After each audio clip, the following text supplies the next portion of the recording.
নমস্কার বন্ধুরা, সকলকে আমার চ্যানেলে স্বাগত। রাজ্যের প্রতিটি পেনশনার বা ফ্যামিলি পেনশনারদের প্রতি বছর নভেম্বর মাসে নিজেদের লাইফ সার্টিফিকেট অর্থাৎ বেঁচে থাকার প্রমাণপত্র দাখিল করতে হয়।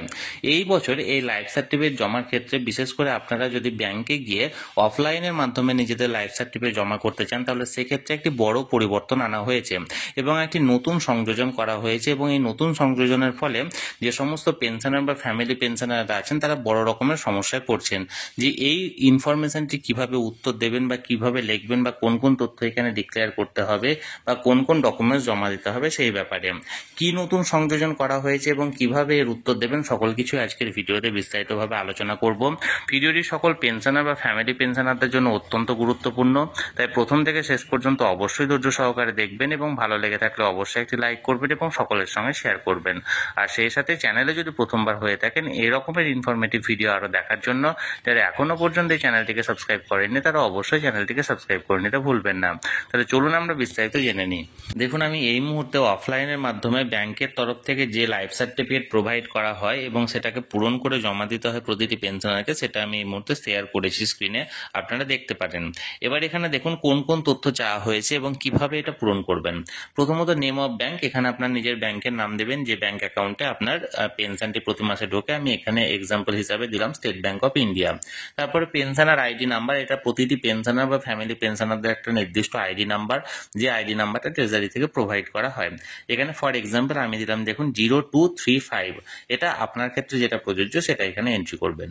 ব্রাঞ্চের ক্ষেত্রে আপনার যে ব্রাঞ্চে অ্যাকাউন্টটা আছে অর্থাৎ স্টেট ব্যাংকের যেখানকার ব্রাঞ্চ আছে সেটাকে এন্ট্রি করবেন। আমি এখানে দিলাম রানাঘাট। এবার মোবাইল নাম্বার, যে মোবাইল নাম্বারটা আপনার এন্ট্রি করা আছে ব্যাংকে এবং ট্রেজারিতে পেনশনের ক্ষেত্রে, সেই মোবাইল নাম্বারটাই কিন্তু এখানে পুট করতে হবে। অর্থাৎ ট্রেজারি থেকেও মেসেজ করা হয় এবং ব্যাংক থেকেও মেসেজ করা হয়, সেই নাম্বারটা দিতে হবে। ফর এক্সাম্পল আমি এখানে দিলাম দেখুন 9521234578। এবার আপনাদের ক্ষেত্রে যেটা প্রযোজ্য সেটা দেবেন। এবার দেখুন অ্যাকাউন্ট নাম্বারের ক্ষেত্রে আপনার ব্যাংকের অ্যাকাউন্ট নাম্বারটা এখানে এন্ট্রি করবেন। ফর এক্সাম্পল আমি দিলাম 125129345331 এবং আধার নাম্বার অর্থাৎ আপনাদের নির্দিষ্ট যে আধার নাম্বারটা আছে সেই আধার নাম্বারটা দেবেন। ফর এক্সাম্পল আমি এখানে দিলাম 123412341234। এবার আপনাদের ক্ষেত্রে যেটা হবে সেটা এখানে দেবেন। এবার দেখুন একটা নতুন এখানে ইনফরমেশন চাওয়া হয়েছে, ওয়েস্ট বেঙ্গল এইচএস অর্থাৎ WBHS বা স্বাস্থ্যসাথী কার্ড নাম্বার। অর্থাৎ WBHS বলতে এখানে বোঝাচ্ছে ওয়েস্ট বেঙ্গল হেলথ স্কিম বা Swasthya Sathi card number if available copy enclose. অর্থাৎ এই নতুন সংযোজনটা করা হয়েছে। এখানে চাওয়া হয়েছে কি ওয়েস্ট বেঙ্গল হেলথ স্কিমে যদি কোনো পেনশনার বা ফ্যামিলি পেনশনের এন্ট্রি হয়ে থাকেন তাহলে সেক্ষেত্রে তার নাম্বারটি এখানে দিতে হবে। অর্থাৎ যেটা হেলথ স্কিম, যেখানে একটা ক্যাশলেস বিমার মানে সুবিধা দেওয়া হয় প্রত্যেকটি সরকারি কর্মচারী বা প্রত্যেকটি পেনশনারকে, সেই নাম্বারটা এখানে দিতে হবে। বা যদি স্বাস্থ্যসাথী কার্ড নাম্বার এখানে থাকে বা স্বাস্থ্যসাথী কার্ডের সুবিধা নিয়ে থাকেন পেনশনার, তাহলে সেক্ষেত্রেও সেই নাম্বারটা দিতে হবে এবং তার ডকুমেন্টস হিসাবে তার একটা কপি এখানে এনক্লোজ করতে হবে।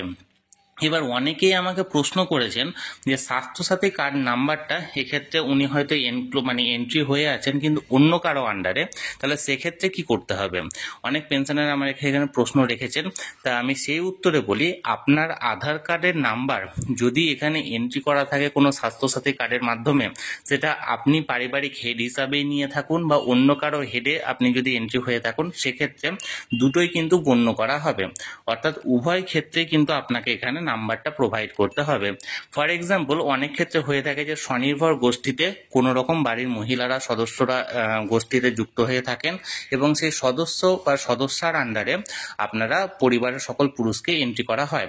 যেমন ফর এক্সাম্পল আপনার কন্যা হয়তো এন্ট্রি থাকতে পারেন বা আপনার বৌমা বা আপনার স্ত্রী স্বনির্ভর গোষ্ঠীতে যুক্ত হয়ে থাকতে পারেন এবং তিনি তার স্বামীকে বা তার পিতাকে বা তার শ্বশুর মশাইকে এখানে এন্ট্রি রাখতেই পারেন। কিন্তু আপনি যেভাবেই এন্ট্রি থাকুন না কেন আপনার এখানে ওই নাম্বারটা পুট করতে হবে, কারণ আপনার আধার নাম্বারটা তার সঙ্গে এন্ট্রি করা আছে। এবং এটার জন্য কিন্তু আপনার যে মেডিকেল অ্যালাউন্স থাকে সেই মেডিকেল অ্যালাউন্সটাও কিন্তু আগামী দিনে বাদ যেতে পারে। যদি এখনো পর্যন্ত বাদ না গিয়ে থাকে তাহলে কিন্তু বাদ যাওয়ার সম্ভাবনাও আছে। তাহলে সেখানে আপনি এখানে এই নাম্বারটিকে পুট করবেন এবং তার সাথে সাথে যে কার্ডটা আছে সেই কার্ডের কপিটা এখানে এনক্লোজ করবেন। আশা করি আমি বিষয়টি আপনাদেরকে বোঝাতে পারলাম। এবার দেখুন অ্যানেক্সার 6, এগুলো তো জানা বিষয়, তবুও একবার বলে দিই। Certify that I have seen the pensioner, এখানে পেনশনারের নাম, ফর এক্সাম্পল আমি দিলাম দেখুন বর্ণালী ঘোষ। এবার পিপিও number, holder the pension payment order number, এখানে নির্দিষ্ট যে পিপিও নাম্বারটি আছে সেই পিপিও নাম্বারটি দেবেন। আপনি যদি চাকরিজীবী হয়ে থাকেন আপনার, আর আপনি যদি ফ্যামিলি পেনশনার হয়ে থাকেন তাহলে আপনার যার ফ্যামিলি পেনশন পাচ্ছেন তার পিপিও নাম্বারটা এখানে এনক্লোজ করতে হবে বা এন্ট্রি করতে হবে। আমি এখানে ফর এক্সাম্পল দিলাম দেখুন 12010125550। এবার আপনাদের ক্ষেত্রে যেটা হবে সেটা দেবেন। এরপর আপনি যে ডেজিগনেশন অফিসারের কাছে সিগনেচার করবেন তিনি এটা পূরণ করবেন। এই ক্ষেত্রে আপনি ব্যাংকে যদি ফিজিক্যালি প্রেজেন্ট থাকতে পারেন তাহলে ব্যাংক অফিসার আপনাকে দেখে এক্ষেত্রে নিজের সিগনেচারটা করে দেবে এবং প্লেসের জায়গায় নিজের প্লেস এবং ডেটটা বসিয়ে দেবে। অর্থাৎ আমি এখানে ফর এক্সাম্পল দেখুন দিয়ে দিলাম রানাঘাট এবং ডেট হিসাবে দিলাম 18 নভেম্বর 2024। এক্ষেত্রে আপনাদের ক্ষেত্রে যেটা প্রযোজ্য হবে সেটা এখানে পুট করা হবে। তার পাশাপাশি দেখুন মানে যেটা 2 নাম্বার নন এমপ্লয়মেন্ট সার্টিফিকেট, যে আপনি এখনো পর্যন্ত 1 বছরে কোনো রকম কোনো রেমিউনারেশন পাননি কোনো স্টেট গভর্নমেন্টের কাছ থেকে বা কোনো রকম সেন্ট্রাল গভর্নমেন্টের কাছ থেকে বা কোনো লোকাল বডির কাছ থেকে। এবং এখানে যে ডেটটা দেওয়া হয়েছে দেখুন নভেম্বর 2002, এটা হবে 2023 টু অক্টোবর 2024। এটা কিন্তু অনেকেই ভুল করেন, আমি আগের ভিডিওতেও বলেছিলাম এটা কিন্তু 2023 টু 2024 এই জিনিসটা পুট করবেন। এবার তারপর বরের নিচের দিকে যেটা আছে দেখুন, নিচের দিকে হচ্ছে সিগনেচার বা left thumb impression to be attested pensioner family pensioner. যদি পেনশনার বা ফ্যামিলি পেনশনার সিগনেচার করতে পারেন সিগনেচার করবেন, আর যদি সিগনেচার না করতে পারেন টিপস হয়ে দেবেন, কিন্তু সেটাকে কোনো কাউকে দিয়ে এটাকে অ্যাটেস্টেড করাতে হবে। এখানে করার পর দেখুন নেমের জায়গায় পুরো নামটা দেবেন। আমি এখানে ফর এক্সাম্পল দিলাম দেখুন বর্ণালী ঘোষ এবং এটা ক্যাপিটাল লেটারে লিখবেন। বর্ণালী ঘোষ লেখার পর এখানে প্লেস রানাঘাট দিলাম এবং ডেট আমি যে ডেটে জমা দেবো অর্থাৎ 18 নভেম্বর 2024 সেটা এখানে পুট করলাম। এবার দেখুন এটা তো হয়ে গেল পেনশনারের ক্ষেত্রে। এবার যদি আপনি ফ্যামিলি পেনশনার হয়ে থাকেন তাহলে সেক্ষেত্রে অ্যানেক্সার 7টা আপনাকে ফিল আপ করতে হবে। এবার দেখুন অ্যানেক্সার 7-এ কি বলা হয়েছে, পেনশন পেমেন্ট অর্ডার নাম্বার অর্থাৎ আগের সেই পিপিও নাম্বারটি আপনাকে লিখতে হবে। আমি এখানে দিলাম দেখুন 12010125550। আপনাদের ক্ষেত্রে যেটা হবে সেটা এখানে দেবেন।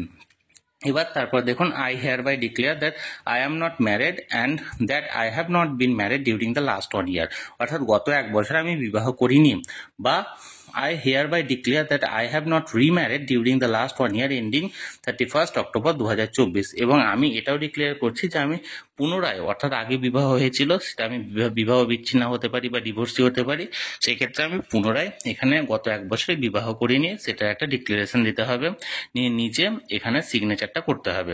সিগনেচার করার পর আপনি কোন হিসাবে ফ্যামিলি পেনশন পাচ্ছেন, অর্থাৎ আপনি বিপত্নিক হিসাবে ফ্যামিলি পেনশন পাচ্ছেন না বিধবা হিসাবে ফ্যামিলি পেনশন পাচ্ছেন না কন্যা হিসাবে ফ্যামিলি পেনশন পাচ্ছেন, সেটা এখানে দিতে হবে।